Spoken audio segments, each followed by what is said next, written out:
Pak Prabowo, sebentar lagi, akhir bulan ini, Bapak 100 hari menjadi presiden kami. Dan dalam 2 bulan lebih, hati kami rasanya punya harapan bahwa Indonesia ini akan bangkit, Pak. Karena Bapak jelas-jelas berpihak pada rakyat. Yang selama ini sangat kami rindukan. Kami sangat merindukan presiden yang kuat, tegas, dan berpihak pada rakyat. Dan ini dalam 64 hari, saya melihat itu sangat jelas.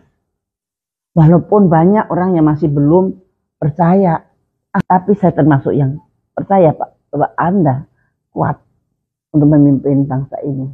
Namun, Pak, pidato-pidato Bapak yang tentunya kita selalu kembali kepada Undang-Undang Dasar kita 1945. Kita harus selalu berpijak dari landasan kita, yaitu pembukaan Undang-Undang Dasar kita, di mana sangat jelas tujuan nasional kita dicantumkan. Tujuan nasional pertama, melindungi segenap bangsa Indonesia dan seluruh tumpah darah Indonesia. Wow, itu luar biasa. Bapak bisa menyebutkan preambul Undang-Undang Dasar 45 yang asli. Bagaimana negara ini harus melindungi bangsa dan tanah tumpah darahnya yang saat ini sedang Bapak bangkitkan. Karena terus terang, Pak, sebelum Bapak menjadi presiden, perlindungan terhadap bangsa dan tanah tumpah darah itu hampir lenyap, Pak.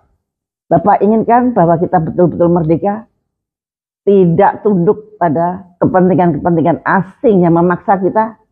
Tapi sayang, Pak, di bidang kesehatan, kita telah tunduk pada kepentingan global. Sudah tunduk sejak tahun 2023, Pak. Karena ini sangat berbahaya. Kemarin Tempo mengatakan bahwa ada seseorang yang mengatakan bahwa Indonesia telah tunduk pada kepentingan asing. Dan itu gambarnya Bu Sri Mulyani di dalam WEF. Karena diduga Bu Mulyani di WEF itu membicarakan tentang pandemi.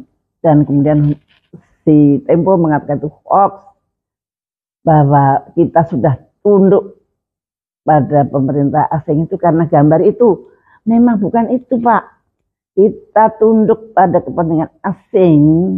Contohnya pandemi, Pak. Pada pandemi kita yang kemarin kan kita nggak bisa apa-apa. Dan lukanya sampai sekarang kita rasakan. Bapak harus menandatangani pandemic agreement. Nampaknya cantik namanya pandemic agreement. Dan kita harus menyetujui IHR 2005 amendment. Nah itu IHR itu adalah International Health Regulation 2005. Dua-duanya itu, Pak, berisi pasal-pasal yang merenggut kedaulatan kita, Pak. Kalau terjadi epidemi ataupun pandemik, kita tidak berdaulat. Mereka mendikte apa yang harus kita kerjakan kalau ada pandemik. Mereka mendikte apa yang harus kita beli dari mereka pada waktu kita pandemik. Mereka mendikte semua harus diatur oleh mereka. Jadi kita tidak mempunyai kedaulatan untuk melindungi rakyat kita sendiri. Dengan cara kita nggak boleh, harus ikut mereka. Semuanya. Dan nanti ujung-ujungnya kita harus utang lagi dan utang lagi. Dengan dalih karena kita sudah menandatangani itu, Pak. Padahal sebetulnya pandemic agreement ini sebetulnya sudah ditolak oleh banyak negara, terutama Rusia dan kemudian juga oleh negara-negara besar. Dan juga sekarang Amerika pun juga tidak mau. Mereka tidak mau. Yang namanya Presiden Trump itu mengatakan bahwa dia akan keluar dari WHO. Karena salah satu alasannya adalah karena dia tidak mau pandemic agreement ini menggerus kedaulatan nasional Amerika. Bayangin saja, Presiden Trump saja khawatir bahwa pandemic agreement akan menggerus kedaulatan nasionalnya mereka. Kok kita tenang-tenang saja, Pak? Yang lebih mengerikan lagi, Indonesia di bawah pemerintahan yang kemarin, misalnya Pak Jokowi, itu Menteri Kesehatan dan Menteri Luar Negeri, itu Indonesia itu sebagai co-sponsornya Amerika untuk membuat pandemic agreement. Aneh kan? Padahal Amerika sendiri sebetulnya tidak menyetujui itu. Nah, tapi kita sudah terlanjur menjadi co-chair atau co-sponsor, Pak. Dan paling menyedihkan lagi, klausul-klausul yang menggerus kedaulatan bangsa ini itu sudah diundang-undangkan, sah menjadi Undang-Undang Nomor 17 Tahun 2023, yaitu Omnibus Law Kesehatan. Mau tidak mau kita harus.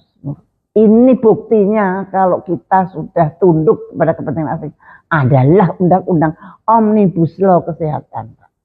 Kalau kita mendiamkan undang-undang ini sampai nanti ada pandemi, nah kerugian bukan hanya pada harta, tapi pada nyawa bangsa ini, Pak. Saya tidak mau Bapak yang sudah capek-capek membangun semangat nasionalisme yang sedemikian gencar nanti akan terhapus oleh pandemi yang akan datang. Mohon Bapak perhatikan hal ini. Jangan sampai kita terpuruk untuk kedua kalinya oleh karena pandemi. Seperti kita ketahui, Pak Khatib Basri sudah menerima pandemic fund 20 sekian US dollar untuk persiapan pandemik, Pak. Saya mohon, mudah-mudahan ini sampai kepada Bapak. Tolong, Pak. Jangan sampai Bapak menandatangani pandemic agreement dan menyetujui amandemen IHR atau International Health Regulation, karena ini betul-betul berbahaya bagi kedaulatan bangsa dan negara. Terima kasih.